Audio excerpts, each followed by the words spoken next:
comprendre le texte de ce dimanche, il faut se remettre dans le contexte de l'époque. La lèpre était considérée comme un signe du péché que Dieu punissait ainsi. Celui qui était contaminé par cette lèpre, par cette maladie, était condamné à être exclu du monde normal des vivants.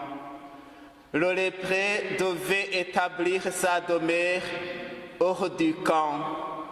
Cela peut être dramatique, car non seulement il était empêché de participer au culte, mais il était aussi condamné à vivre à l'écart.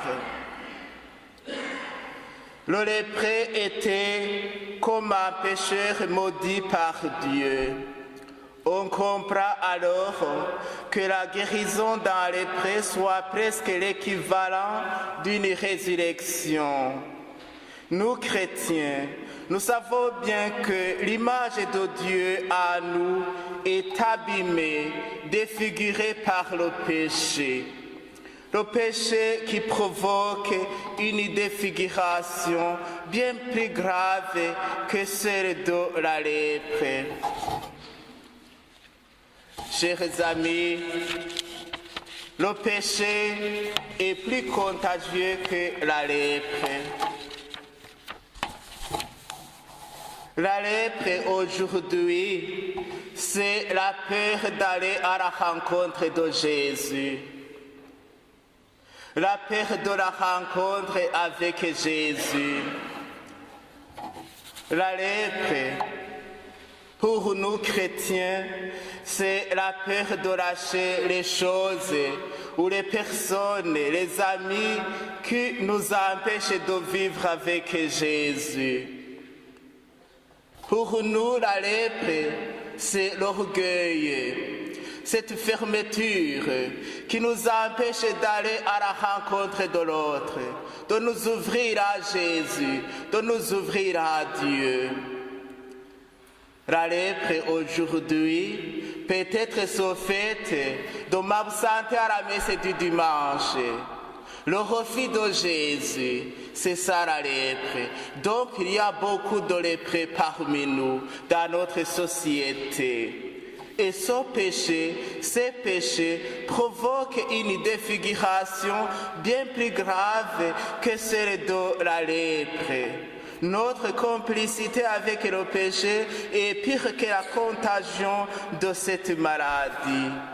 L'évangile de ce dimanche nous montre Jésus circulant vers les lieux inhabités. Arrive un lépreux qui tombe à ses genoux et qui le supplie. Si tu le veux, tu peux me purifier. Frères et sœurs, à travers cette prière, le lépreux confesse deux choses, son impureté et la puissance de Jésus. C'est dans la personne de Jésus qu'il place toute sa foi, dans le seul qui puisse le sauver. En un peu de mots, il a jeté l'aveu de son impureté et l'immense amertume des années de souffrance et de désespérance. Sa prière a claqué donc comme un défi, le défi du dernier espoir.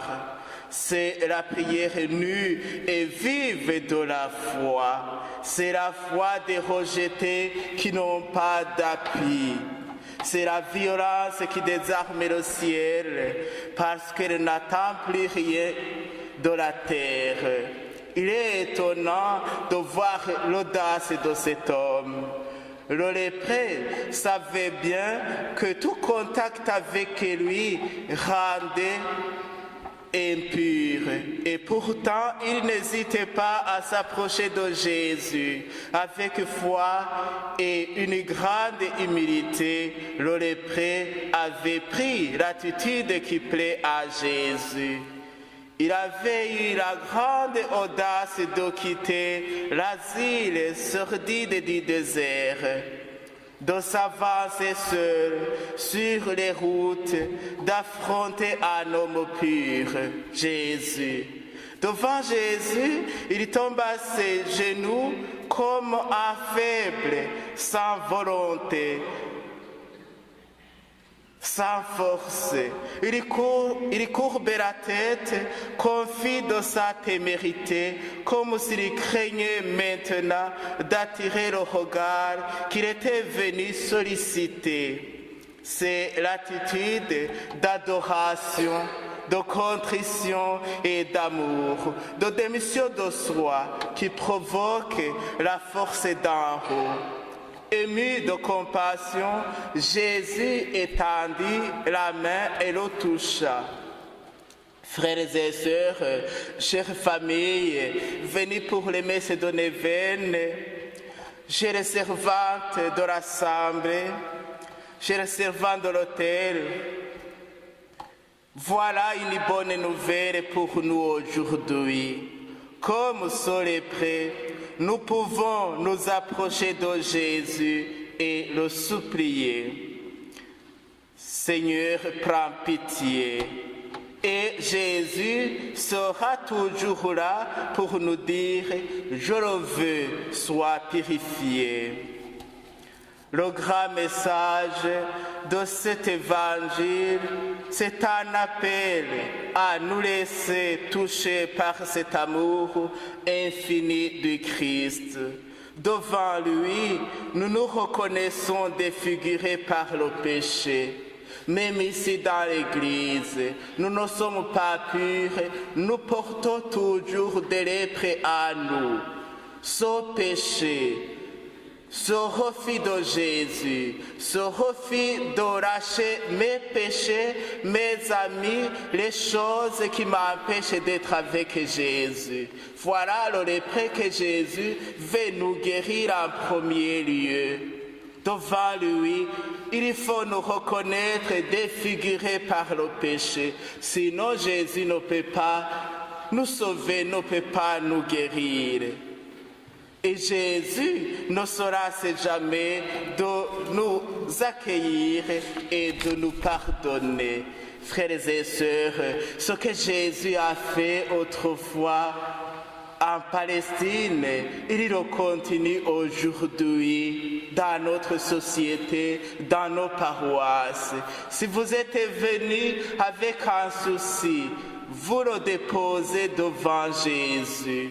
Si vous avez des personnes malades à la maison, dans les hôpitaux, dans les maisons de retraite, dans votre village, vous pouvez les offrir à Jésus.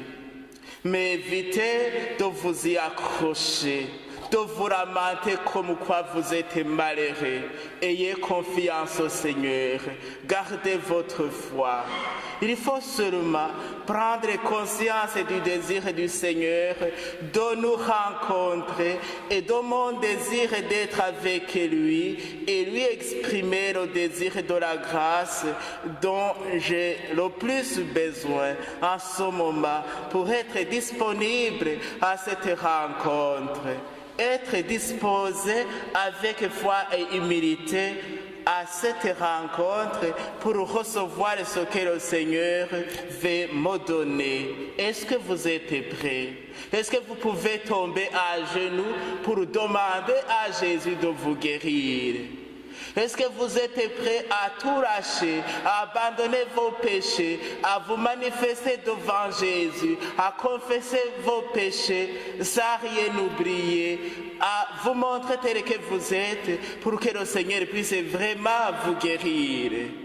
Chers amis, l'obstacle qu'il y a, le problème qu'il y a, et que même si nous venons à la messe, deux fois nous disons, oui, je viendrai à la messe, mais je n'abandonnerai pas ce péché.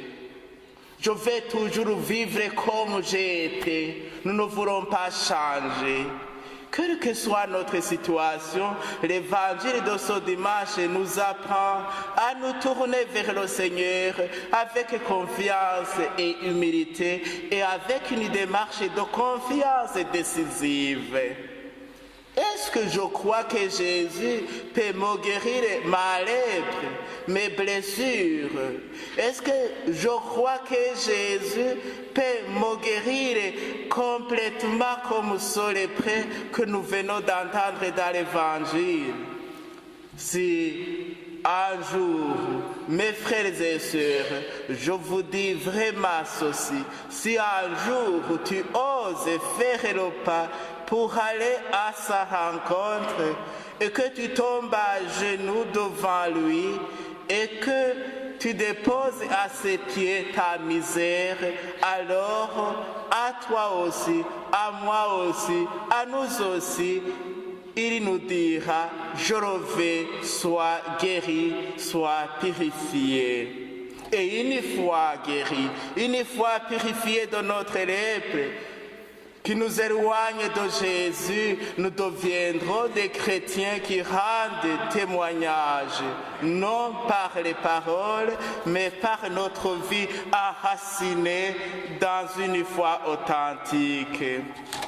Nous deviendrons des chrétiens croyants, pratiquants, pas des chrétiens croyants mais pas pratiquants. Nous deviendrons des chrétiens, des paroissiens engagés dans la vie paroissiale, dans la vie de l'Église, des chrétiens prêts à aider dans notre communauté paroissiale, des chrétiens qui peuvent demander au curé, à notre curé Père Arthur, pour lui demander en disant ceci, en quoi est-ce que je peux aider dans ma paroisse? Voilà, ce sera un témoignage qui montrera que vous avez été guéri et que vous avez été purifié. Mais si vous continuez à être toujours loin de la communauté paroissiale, à vous mettre loin de la prière, loin de Jésus, dans ce cas, vous n'êtes pas purifié. Même si vous venez à la messe, vous vous trompez. La rencontre avec Jésus n'est pas totale. Et vous restez toujours défiguré par ce péché, cette hypocrisie qui vous habite. Nous sommes appelés, une fois guéris, purifiés, nous sommes invités. Nous allons dire, nous sommes des chrétiens ou des gens plus proches de nos frères et sœurs malades, qui souffrent et qui ont besoin d'une aide, une assistance permanente, une aide pour se laver, s'habiller, se nourrir. Une fois purifiés, nous irons vers ces gens, nous les rendrons visite, nous rendrons visite à nos personnes qui sont isolées. Les personnes âgées, vous les connaissez, ils sont dans nos villages, ils cesseront de vivre isolés et seuls. Voilà, mes chers frères et sœurs, c'est cela qui montre que vous avez été purifiés de votre lèpre. Et ce service d'être à côté de celui qui souffre, c'est un service très fatigant et pénible. Vous pouvez voir ce que vivent nos paroissiens qui quittent nos paroisses pour aller à Lourdes et s'occuper des malades qui sont là. Des fois, ce service est très fatigant et pénible, surtout quand le malade ou la malade n'arrive pas à reconnaître ce service que vous lui rendez. La sagesse du cœur, c'est être avec le frère ou la sœur qui souffre. Et ce temps passé à côté du malade, c'est un temps sacré. C'est une louange à Dieu qui nous transforme à l'image de Jésus, qui se tient au milieu de nous comme celui qui nous sert. Frères et sœurs, prions pour les malades qui sont dans nos villages, nos voisins qui sont malades. Prions pour nos paroissiens qui ne sont pas ici parce qu'ils sont malades. Prions pour ces malades qui sont dans les maisons de retraite, dans les hôpitaux. Prions pour toutes les personnes malades qui souffrent dans ce monde. Prions pour les gens isolés, mis de côté, oubliés. Amen.